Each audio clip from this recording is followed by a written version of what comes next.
1938 में एक boarding school को दिखाते हुए होता है, जो कि एक खास किस्म का बोर्डिंग स्कूल था। में लड़कियों की हेल्प की जाती थी उनकी हेल्थ रिकवर करने के लिए। और अब मूवी के स्टार्ट में हम मूवी की मेन कैरेक्टर शिजुको को देख रहे हैं और यहाँ हमें पता चला था कि शिजुको भी थोड़ी बीमार है, इसीलिए उसकी स्टेप मॉम ने उसे इस बोर्डिंग स्कूल में एडमिट करवा दिया था, जबकि खुद वो टोक्यो शिफ्ट होना चाह रही थी। यहाँ शिजुको अपने घर से जो कुछ भी लेकर आई थी, हॉस्टल की एक वर्कर उस सारे सामान को चेक कर रही थी। और यही हमें पता चला था कि स्कूल के रूल्स एंड रेगुलेशंस बहुत ही ज्यादा सख्त हैं, जहाँ गर्ल्स को अपनी पर्सनल डायरी रखने की भी परमिशन नहीं है। शिजुको को अब पहनने के लिए एक यूनिफॉर्म दिया जाता है, जिसके बाद वो एक बेडरूम में जाती है। उस रूम में एक नहीं बल्कि बहुत से बेड्स थे और असल में सारी हॉस्टल के गर्ल्स यहाँ पर मिल के रहा करती थी। और अब शिजुको को यहाँ पर एक लड़की मिलती है जिसका नाम योन दियोक है। यहाँ पर प्रिंसिपल शिजुको को उसकी साथी लड़कियों से मिलवा रही थी, जबकि रात में उन सभी लड़कियों की नंबर वाइज अटेंडेंस हुआ करती थी और उसी टाइम उन सभी गर्ल्स को एक अजीब किस्म की टेबलेट दी जाती थी, शायद वो उनकी हेल्थ रिकवर करने के लिए थी। वो मेडिसिन लेने के बाद सभी गर्ल्स अपने बेड में चली गई थी, जबकि यहाँ शिजुको को उठाने के लिए एक लड़की आई थी। वो लड़की शिजुको को लेकर अपने ग्रुप के पास जाती है, जहाँ असल में वो सभी लड़कियाँ शिजुको को सिर्फ बुली करना चाह रही थी। और उस दौरान हम देखते हैं कि शिजुको को कफ हो जाती है, जहाँ उसकी कफ में से ब्लड भी आ रहा था। ब्लड को देखकर वो सारी की सारी लड़कियाँ बहुत ज्यादा डर गई थी, क्योंकि उनको लग रहा था कि शिजुको को कोई ऐसी डिसीज है जो कि वायरल है और वो उन्हें भी लग सकती है। वो सारी लड़कियां शिजुको के साथ यही बातें कर रही थी, जिनसे शिजुको बहुत ज्यादा परेशान हो रही थी। और उस टाइम यहाँ पर योन दियोक आती है और वो उसे बचाकर वहाँ से ले जाती है। जबकि नेक्स्ट मॉर्निंग हम शिजुको को स्कूल की प्रिंसिपल के साथ देख रहे थे, जिन्होंने शिजुको को पीने के लिए फ्लावर टी दी थी। यहाँ प्रिंसिपल शिजुको को बता रही थी कि तुम्हें हर रोज एक इंजेक्शन दिया जाएगा, जिसकी हेल्प से तुम जल्द ही रिकवर कर जाओगी। और वो साथ ही ये भी बता रही थी कि जो लड़कियां जल्द से जल्द रिकवर हो जाएंगी उनको एक अपॉर्चुनिटी मिलेगी टोक्यो जाकर पढ़ने की। और टोक्यो का नाम सुनकर शिजुको बहुत ज्यादा एक्साइटेड हो चुकी थी, क्योंकि उसकी फैमिली, उसके फादर टोक्यो में रहते थे और वो भी अपने फादर के पास टोक्यो जाना चाहती थी। शिजुको जल्द से जल्द सेहतयाब होना चाहती थी, इसीलिए वो बहुत रेगुलरिटी से अपनी मेडिसिन ले रही थी और अपना मेडिकल कोर्स कंप्लीट कर रही थी। प्रिंसिपल ऑफिस से बाहर निकलने पर शिजुको को एक लड़की मिलती है। वो लड़की शिजुको को काफी अजीब बातें बताती है, जैसे वो शिजुको को बता रही थी कि तुमसे पहले भी एक शिजुको नाम की लड़की यहाँ पर आई थी, जो कि बिल्कुल तुम्हारी ही जैसी दिखती थी। वो कहती है कि क्या तुम जानती हो कि वो मेरी और योन दियोक की फ्रेंड थी। शिजुको को ये बात हैरान कर रही थी कि बिल्कुल उस जैसी लड़की और उसी नाम की कैसे हो सकती है।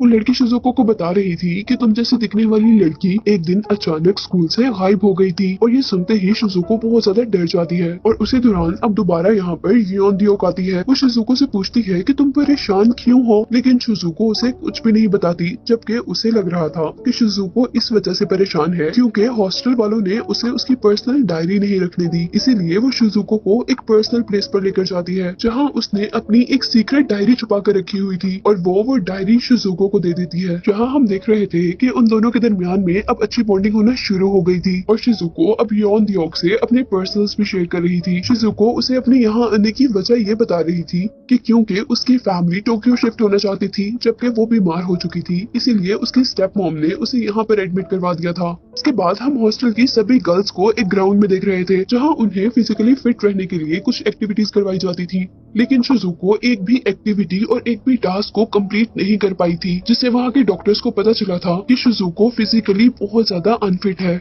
इस सब के बाद हम उन सभी गर्ल्स को लंच रूम में देख रहे थे, जहाँ शिजुको उस लड़की के पास जाती है जो लड़की उसे प्रिंसिपल ऑफिस के बाहर मिली थी। शिजुको उस लड़की से पूछ रही थी कि क्या तुम मुझे पहली वाली शिजुको के बारे में कुछ बता सकती हो। और ये बात सुनते ही उस लड़की को पता नहीं क्या हो जाता है, वो शायद गुस्से में आ गई थी और वो उठकर अब शिजुको को मारने लगी थी।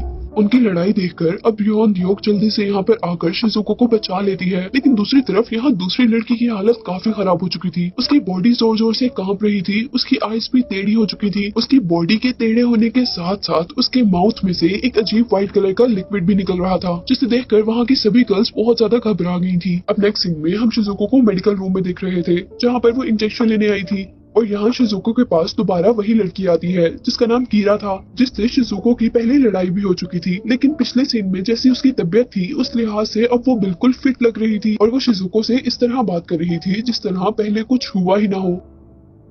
और इसके बाद हम शिजुको को योन दियोक के साथ देख रहे थे, जो कि अब उसकी फ्रेंड बन चुकी थी। योन दियोक शिजुको से उसकी कुछ विशेष पूछती है, जिसमें उसे कहती है कि मैं बीच देखना चाहती हूँ, और दूसरी विश वो ये बता रही थी कि वो अपने फादर के पास टोक्यो जाना चाहती थी। और उसकी बात सुनते हुए अब योन दियोक उसे स्कूल के बैक गेट से छुपकर एक पूल तक लेकर गई थी, जिसे देखकर शिजुको बहुत ज्यादा खुश हुई थी, क्योंकि वो पहली बार ऐसी किसी जगह पर आई थी। और यहाँ अब शिजुको योन दियोक से पूछ रही कि तुम मेरा इतना ख्याल क्यों रखती हो, और इस बात पर योन दियोक उसे कहती है कि तुम मुझे अच्छी लगती हो इसलिए। दोनों यहाँ पर बहुत मस्ती करते हैं और नेक्स्ट डे हम शिजुको को दोबारा मेडिकल रूम में देखते हैं, और यहाँ हमें पता चला था कि उसकी अपनी और योन दियोक का ख्याल रखने की वजह से वो फिजिकली बहुत ज्यादा फिट हो चुकी थी, और अब वो हर उस एक्टिविटी में भी फर्स्ट आया करती थी जो उन लड़कियों से फिट रहने के लिए करवाई जाती थी। और आज रिजल्ट डे में भी उसकी सबसे अच्छी परफॉर्मेंस थी, इसीलिए वो फर्स्ट आई थी। और अब फिजिकल क्लासेस के बाद जैसे ही वो लड़कियां फ्रेश अप होने के लिए वॉशरूम्स तक आती हैं, तो यहाँ शिजुको को अपने यूनिफॉर्म में एक मरा हुआ बर्ड नजर आया था, जिसका ब्लड उसके पूरे यूनिफॉर्म पर लगा हुआ था, और साथ ही वो ब्लड अब उसके हैंड्स पर भी लग गया था। और अभी हम देखते हैं कि यहाँ पर वही लड़की कीरा आई थी, जो कभी उसे लड़ती थी और कभी उससे खुश हो जाया करती थी, और आज वो शिजुको को बहुत बुरी बुरी बातें कह रही थी, क्योंकि शायद वो आज शिजुको से जेलस थी, क्योंकि वो भी शिजुको जितनी ही मेहनत कर रही थी टोक्यो जाने के लिए, जबकि फर्स्ट वो नहीं बल्कि शिजुको आ गई थी। इन सब बातों को सुनकर अब शिजुको भी गुस्से में आ गई थी, इसीलिए हम देखते हैं कि शिजुको अपना ब्लड से भरा हुआ यूनिफॉर्म पहनती है और अपने हाथ में वो मरा हुआ बर्ड उठाती है, जो कि उसे अपने यूनिफॉर्म से मिला था। यहाँ वो गुस्से में उस बर्ड को कीरा की प्लेट में डाल देती है। इस सीन के बाद हम देखते हैं कि शिजुको को जब से ये मरा हुआ बर्ड मिला था, उस दिन के बाद से ही उसके साथ अजीबोगरीब चीजें होना शुरू हो गई थी। जैसे इस वक्त जैसे ही वो अपने रूम में गई थी, तो उसे योन दियोक के बेड के पास से एक डायरी मिली थी। वो जैसे ही उस डायरी को उठाती है, तो उसे उस डायरी के अंदर से एक लॉकेट और एक फोटो मिलती है। शिजुको उस फोटो को देख रही होती है कि उसी दौरान उसका लॉकेट उसके हाथ से नीचे गिर जाता है, और जैसे ही शिजुको उस लॉकेट को उठाने के लिए नीचे झुकी थी, तो उससे पहले ही बेड के नीचे से एक अजीब हाथ ने उस लॉकेट को उठा लिया था। ये सब देखकर शिजुको एक सेकंड के लिए बहुत ज्यादा डर गई थी, और अब शिजुको हिम्मत कर बेड के नीचे देखती है कि वहाँ पर कौन है जिसने लॉकेट उठाया था,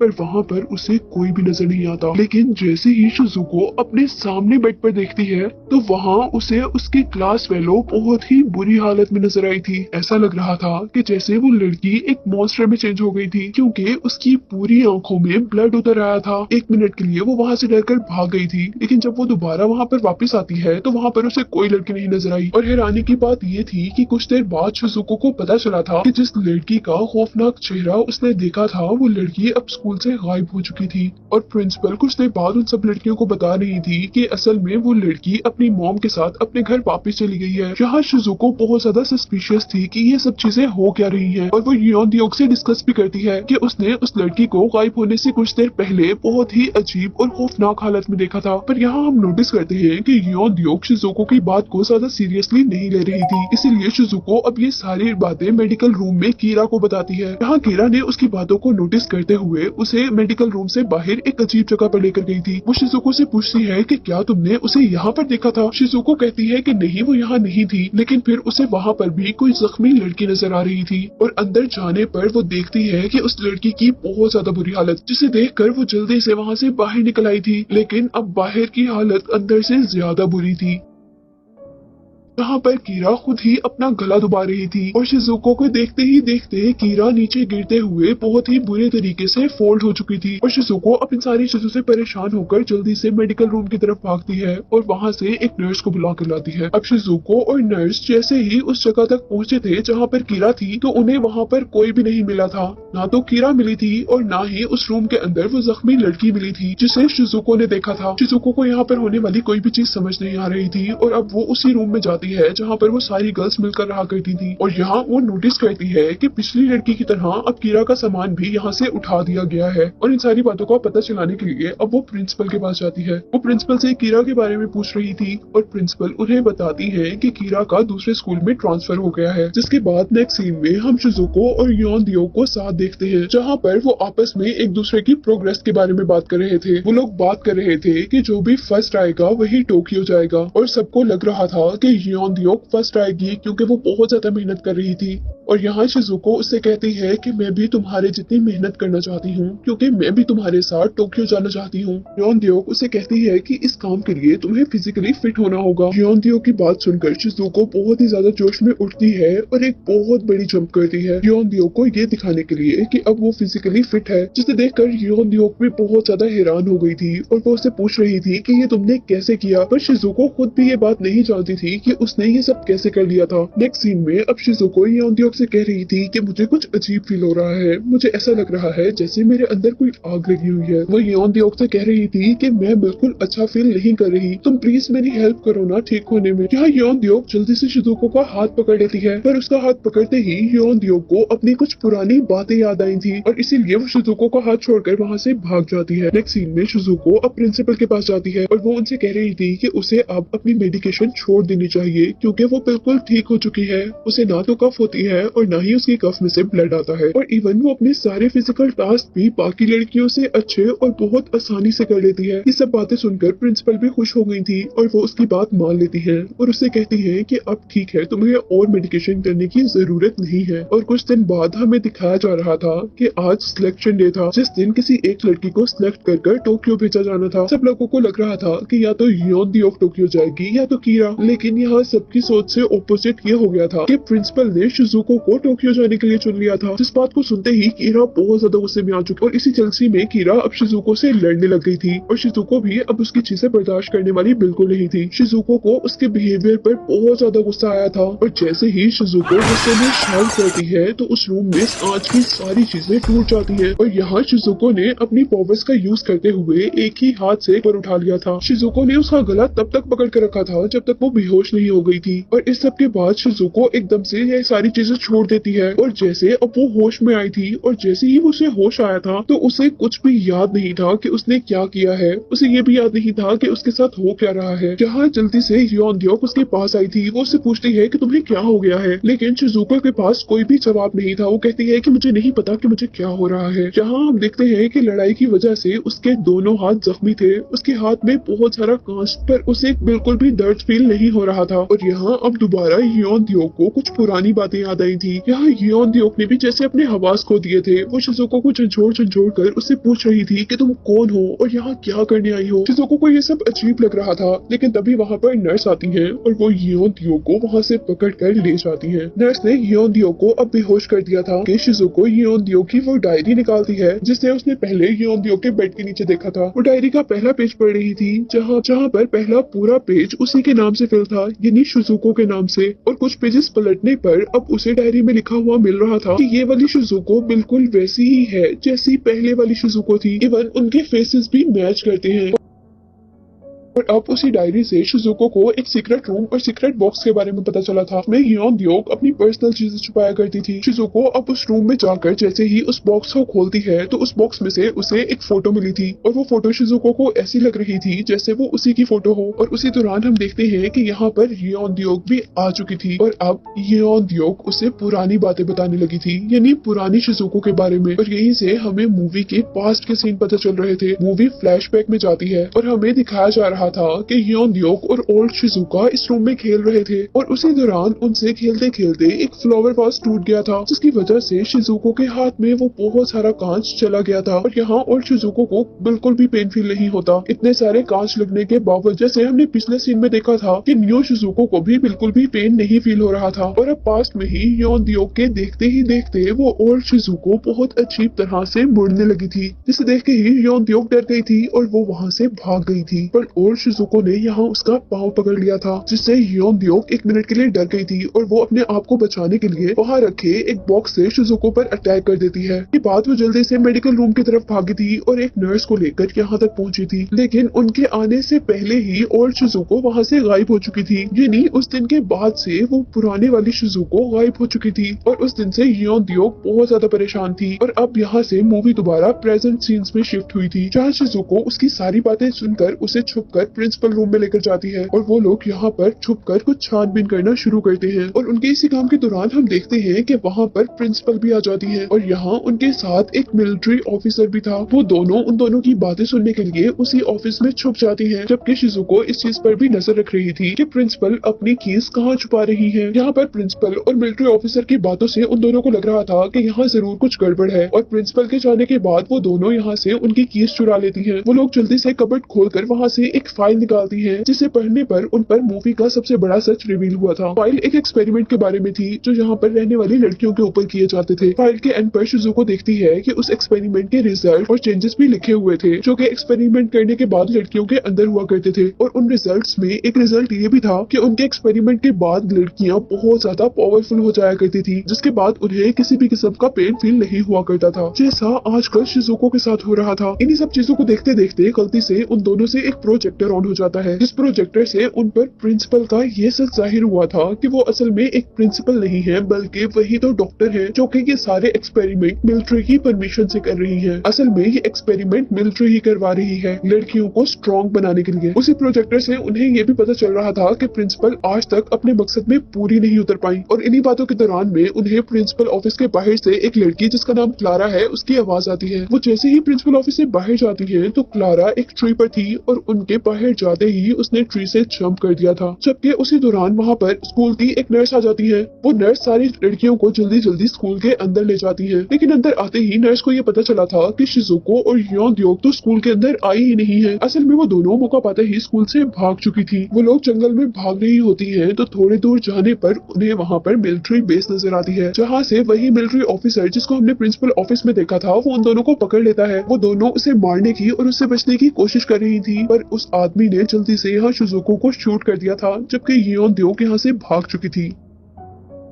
के बाद हम शिजुको को अब एक रूम में देखते हैं जो कि वैसा ही एक्सपेरिमेंट रूम था जैसा एक्सपेरिमेंट रूम प्रोजेक्टर में प्रिंसिपल ऑफिस में देखा गया था। और यही दूसरी तरफ हमें ये भी पता चला था कि योंग असल में वहाँ से भागी नहीं थी बल्कि वो शिजुको को बचाने के लिए प्रिंसिपल ऑफिस से गन लेने गई थी और अब वो उसे बचाने के लिए उस एक्सपेरिमेंट रूम तक पहुंच भी गई थी। लेकिन इससे पहले कि वो अपनी फ्रेंड शिजुको को बचा पाती यहाँ पर दोबारा मिलिट्री ऑफिसर आ गए थे और उन्होंने यहाँ पर योंग को पकड़कर एक क्रिस्टल के कंटेनर में बंद कर दिया था जिसमें अब पानी भरने लगा था। अब यहाँ हमें दोबारा स्कूल का सीन दिखाया जा रहा था जहाँ पर नर्स सारी लड़कियों को मास्क पहना रही थी जिसकी हेल्प से उन्हें एक अजीब सी मेडिसिन इनहेल करवाई जा रही थी। और यही प्रिंसिपल अब बहुत ज्यादा खुश थी क्योंकि अगली सुबह उनकी जीत की सुबह थी जब वहाँ उनका एक्सपेरिमेंट पूरा हो जाना था। असल में अगली सुबह उनकी सारी गर्ल्स बहुत ज्यादा पावरफुल होने वाली थी, जिसके बाद वो उन गर्ल्स को मिलिट्री को दे दी जिसके बदले में उन्हें बहुत ज्यादा पैसा मिलना था। और उसी दौरान हम देखते हैं कि अब प्रिंसिपल ऑफिस में भी वही मिलिट्री ऑफिसर आया था जो कि हमें उनका पार्टनर लग रहा था, पर यहाँ वो ऑफिसर असल में प्रिंसिपल को धोखा दे रहा था। वो इस एक्सपेरिमेंट का सारा क्रेडिट खुद लेना चाहता था, इसीलिए उसने सारी अथॉरिटीज प्रिंसिपल से खत्म कर खुद पर ले ली थी। और यहाँ प्रिंसिपल रो रो कर उससे रिक्वेस्ट कर रही थी कि प्लीज मेरे साथ ऐसा नहीं करो, मेरी जिंदगी भर की मेहनत पानी में मिल जाएगी। और यही दूसरी तरफ हम देखते हैं कि शिजुको को भी एक्सपेरिमेंट रूम में होश आ चुका था और अब जैसे ही वो उस बेड से उठकर इधर उधर देखती है तो उसे एक दरवाजा मिलता है जिसके अंदर जाने पर वो शॉक रह जाती है क्योंकि वहाँ ग्लास कंटेनर्स के अंदर उसकी जो फेलोज उसके सामने मरी थी वो आइस कंटेनर्स में जमी हुई खड़ी थी। यही उसकी नजर योंग के कंटेनर पर भी पड़ती है जिसे देखकर वो बहुत ज्यादा दुखी हो चुकी थी और अब वो अपनी फ्रेंड के मरने का बदला प्रिंसिपल और उस मिलिट्री ऑफिसर से लेना चाहती थी। इसीलिए अब वो वहाँ से वो गन उठाती है जो कि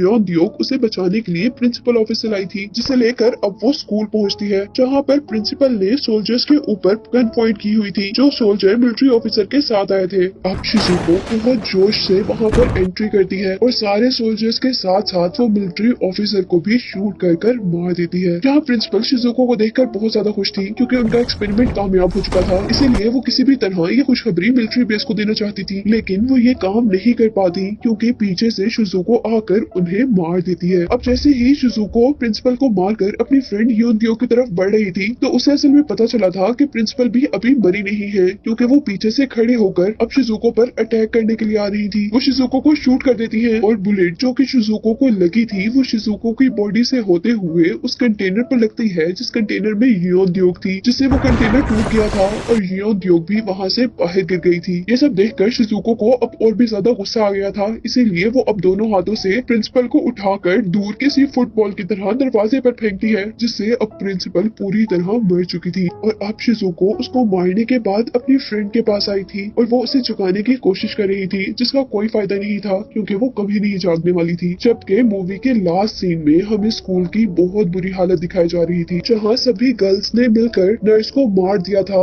और उसकी पूरी बॉडी पर एम्ब्रॉयडरी कर दी थी और आहिस्ता आहिस्ता वो सारी गर्ल्स खुद भी मर चुकी थी। स्कूल में हर तरफ डेड बॉडीज ही डेड बॉडीज नजर आ रही थी और यहाँ जो एक लड़की जिंदा थी वो शिजुको ही थी और शिजुको अभी तक योन को अपनी गोद में लेकर बैठी हुई थी। वो अभी तक प्रिंसिपल के किए हुए एक्सपेरिमेंट की वजह से ही जिंदा थी, लेकिन अब वो भी मरने वाली थी। शिजुको अब योन से कहती है कि फाइनली हम दोनों एक साथ यहाँ से कहीं और जा सकते हैं, लेकिन वो यहाँ से और किसी जगह नहीं बल्कि दूसरी दुनिया में